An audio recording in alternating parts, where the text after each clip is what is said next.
Halo teman-teman, sebelum kita memasuki belajar hari ini, terdapat beberapa aturan yang perlu kalian ketahui. Aturan yang pertama, teman-teman diminta untuk mencatat poin-poin penting yang ada di video materi. Aturan yang kedua, teman-teman diminta untuk tidak men-skip video materi. Aturan yang ketiga, teman-teman diminta untuk menyiapkan snack dan air putih selama proses training berlangsung.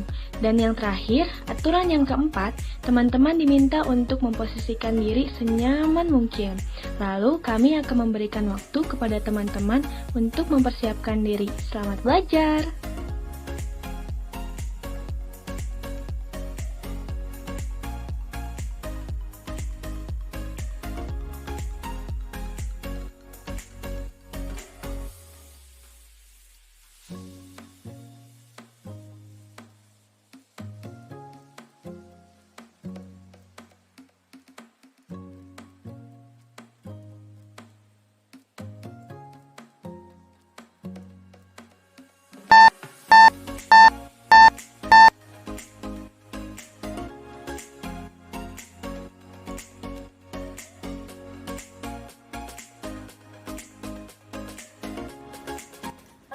Semua, apa kabar? Semoga teman-teman sekalian dalam keadaan baik dan sehat ya. Pada video ini kita akan belajar mengenai Training Active Training Program. Nah, tahap ini merupakan gambaran awal dari sebuah pelatihan yang biasanya disebut dengan macro design. Selanjutnya ada 5 tahapan. Yang pertama, open activities, building blocks, middle activities, advanced knowledge and skill design, dan closing activities design. Yang pertama, open activities. Di tahap ini akan dilakukan pembentukan kelompok kecil antara peserta sehingga mereka mengenal satu sama lain. Kemudian peserta diberikan sebuah materi dan mereka diminta untuk mendiskusikannya. Lalu yang kedua ada building blocks. Tahap ini trainer memberikan pengetahuan dan keterampilan dasar serta mengeksplorasi pengalaman dari para peserta. Selain itu, tahap ini melibatkan para peserta untuk presentasi di dalam kelompoknya masing-masing. Lalu yang ketiga ada middle activities. Pada tahap ini, peserta diberikan beberapa kegiatan seperti role play, simulasi, observasi, dan pemberian proyek. Tahap ini bertujuan agar peserta mengenali program-program yang sedang mereka jalani. Lalu yang keempat, ada advanced knowledge and skill design. Pada tahap ini bertujuan untuk mengajarkan peserta mengenai materi yang tingkat kesulitannya lebih tinggi. Selain itu, tahap ini juga bertujuan untuk meningkatkan keterampilan peserta dengan cara diberikan persoalan dan mereka diharuskan untuk menemukan solusi dari persoalan tersebut. Lalu yang kelima, ada closing activities design. Pada tahap ini, membantu peserta untuk menguji pengetahuan dan keterampilan mereka untuk melakukan kegiatan yang sebelumnya telah mereka lakukan di tahap-tahap sebelumnya secara konsisten.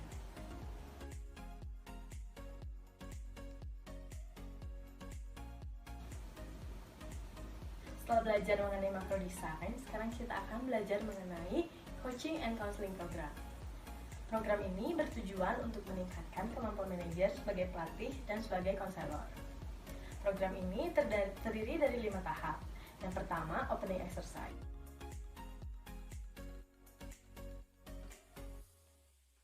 Tahap ini bertujuan untuk memberikan penilaian, pembinaan, serta konseling dalam pekerjaan seorang manajer. Lalu yang kedua, untuk mempelajari dan melatih keterampilan dalam suatu pembinaan. Dan yang ketiga, untuk mempelajari dan melatih keterampilan dalam melakukan konseling.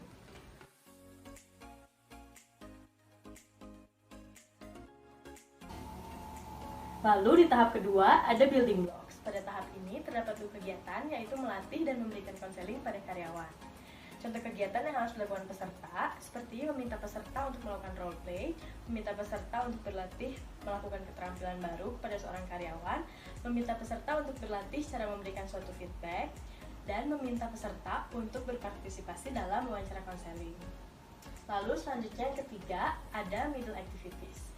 Pada tahap ini, peserta diminta untuk menentukan apakah situasi kasus seperti apa yang memerlukan pembinaan ataupun konseling. Dan sebelum berlanjut ke tahap selanjutnya, peserta juga diminta untuk mengevaluasi mengenai apa yang telah mereka pelajari di tahap-tahap sebelumnya dengan cara menjelaskan tentang masing-masing peran dari pembinaan dan konseling.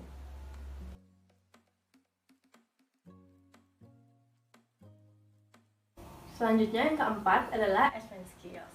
Dalam tahap ini terdapat beberapa kegiatan yang harus dilakukan oleh peserta.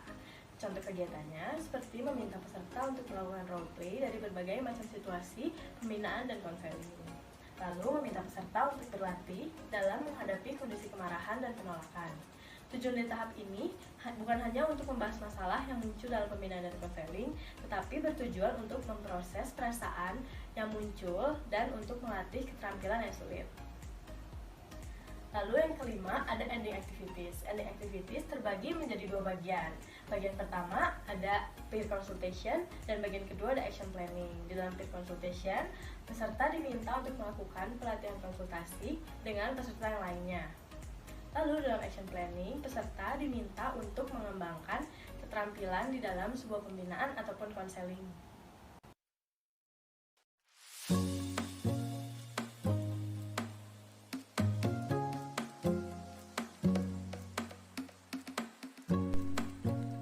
Sebelum kita beralih ke materi selanjutnya, teman-teman dipersilahkan untuk istirahat terlebih dahulu. Teman-teman boleh melakukan peregangan, minum, ataupun ke toilet.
Setelah break time, yuk kita lanjut ke materi berikutnya, yaitu Incorporating Active Learning in All Training.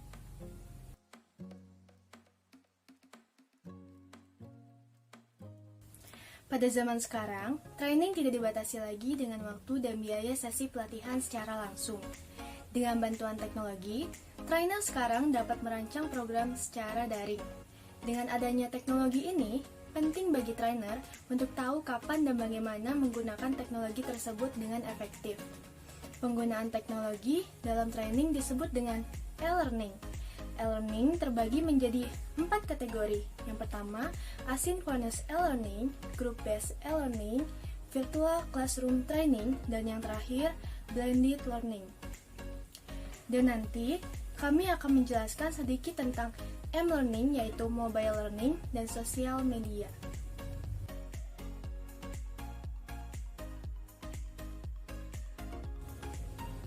Nah, sekarang, apa itu asynchronous e-learning? Asynchronous e-learning adalah instruksi atau materi yang diambil secara mandiri lewat komputer, yang biasanya diunduh melalui internet. Dengan cara seperti ini, peserta dapat melihat materi kapanpun dan dimanapun. Hal itu juga menjadi kelebihan dari metode ini. Contohnya, seperti materi yang biasa kita unduh di morning, ataupun seperti video ini yang sedang kalian tonton.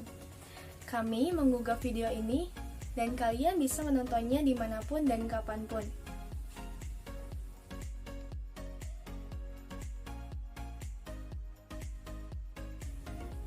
Untuk menggunakan tipe ini, peserta secara fisik tidak harus berada di tempat yang sama untuk kegiatan pembelajaran tersebut. Tetapi, pelatihan berlangsung pada waktu yang sama, dan karena itu, pelatihan ini secara sinkron. Group-based e-learning dibagi menjadi 3, yaitu webcast, webinar, dan video training.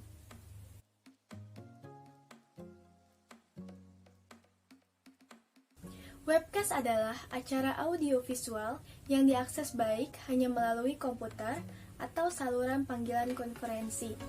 Ini biasanya didasarkan pada komunikasi satu arah dan biasanya pesertanya bisa hingga ribuan. Beberapa webcast direkam dan dapat diakses di internet di lain waktu, sehingga dari acara pembelajaran yang sinkron menjadi pengalaman yang asinkron. Contohnya adalah seperti acara-acara atau berita yang ditayangkan di televisi secara live, yang terkadang di tengah atau di akhir acara dapat berhubungan langsung dengan penontonnya lewat panggilan konferensi.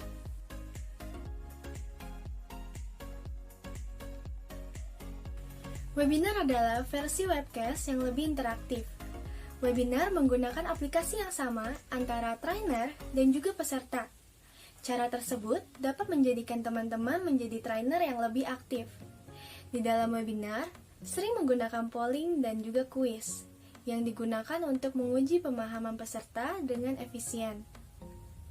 Kelemahan dari webinar ini adalah kurangnya instruksi individu dan bantuan langsung dari seorang instruktur. Peserta didik cenderung pasif melihat apa yang terjadi di layar tanpa sepenuhnya mengalami aplikasi untuk diri mereka sendiri.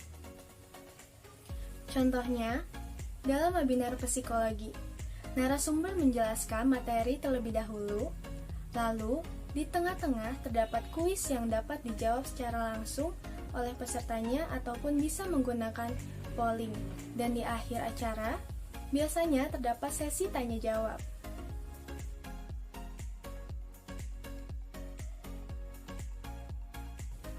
Video training ini adalah acara training yang dibuat di dalam suatu studio dengan menggunakan kamera dari berbagai angle, jadi video yang dihasilkan pun menjadi lebih bagus. Kelemahan dari metode ini adalah biaya yang cukup mahal untuk fasilitas rekamannya. Contohnya, trainer secara live menjelaskan materi di sebuah studio dengan menggunakan peralatan rekaman yang lengkap.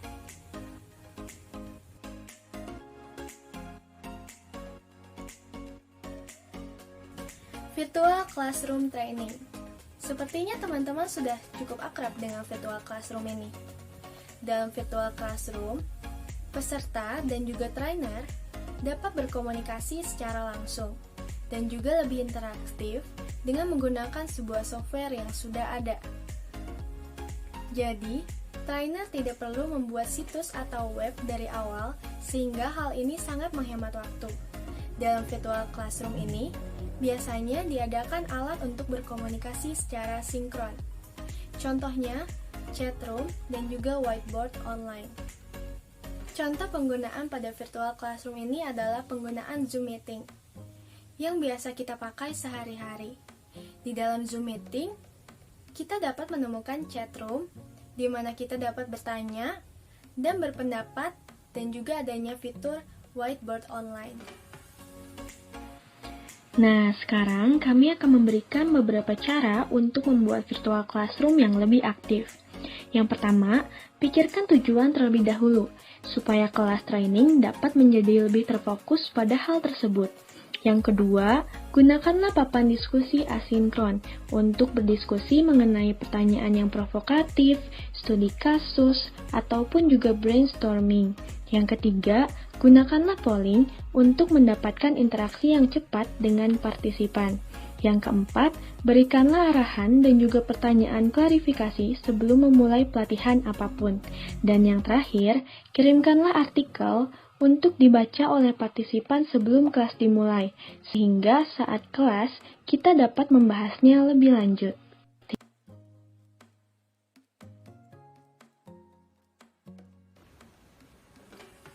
Apa itu blended learning? Blended learning merupakan metode penyampaian yang menggabungkan antara instruksi kelas tradisional dan juga e-learning. Instruksi tradisional merupakan yang biasa kita pakai di dalam kelas tatap muka. Contoh penggunaan dalam blended learning adalah PowerPoint materi yang dibagikan sebelum kelas dimulai ataupun video yang kalian tonton sebelum kelas dimulai di esok hari. Terdapat beberapa cara untuk membuat blended learning yang aktif. Lakukan dalam 3 tahap, yaitu sebelum training, selama training, dan sesudah training. Untuk sebelum training, kita dapat memberikan pretest kepada peserta untuk mengukur sejauh mana kemampuan mereka, dan hasilnya dapat dimodifikasi untuk konten yang akan diberikan kepada mereka. Lalu, berikanlah kasus untuk dibaca terlebih dahulu oleh peserta sebelum kelas training dimulai. Dan mintalah kepada peserta untuk membagikan survei kepada anggota keluarga, teman, ataupun rekan kerja agar mendapatkan feedback tentang diri mereka. Lalu, selama training, libatkanlah peserta secara aktif untuk menyelesaikan suatu permasalahan yang akan diberikan. Lalu, selain itu dapat juga untuk memperluas bahan materi. Dan sesudah training, buatlah panduan diskusi dalam kelompok kecil. Lalu, gunakan template permainan untuk memperkuat pemahaman mereka. Contohnya, menggunakan teka-teki silang. Lalu buatlah lingkungan roleplay di mana peserta dapat mempraktikkan skenario tambahan yang tidak ada pada sesi sebelumnya.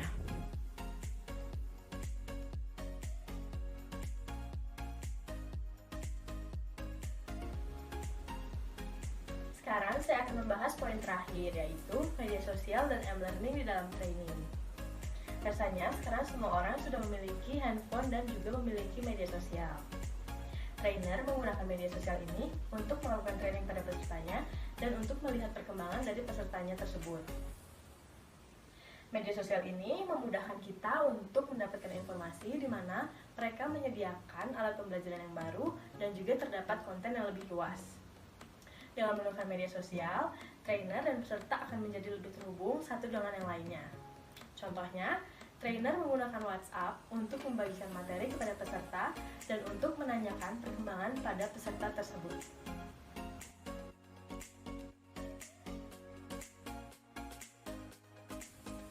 Kami ucapkan terima kasih kepada teman-teman karena sudah menyimak video ini dari awal hingga akhir. Apabila ada yang ingin ditanyakan, teman-teman bisa menulis di kolom komentar di bawah ini dengan format NRP, nama, pertanyaan. Dan jangan lupa juga untuk mengisi Google Form yang sudah kami buat dengan cara scan barcode atau klik yang ada di deskripsi. Sampai jumpa lagi, dadah!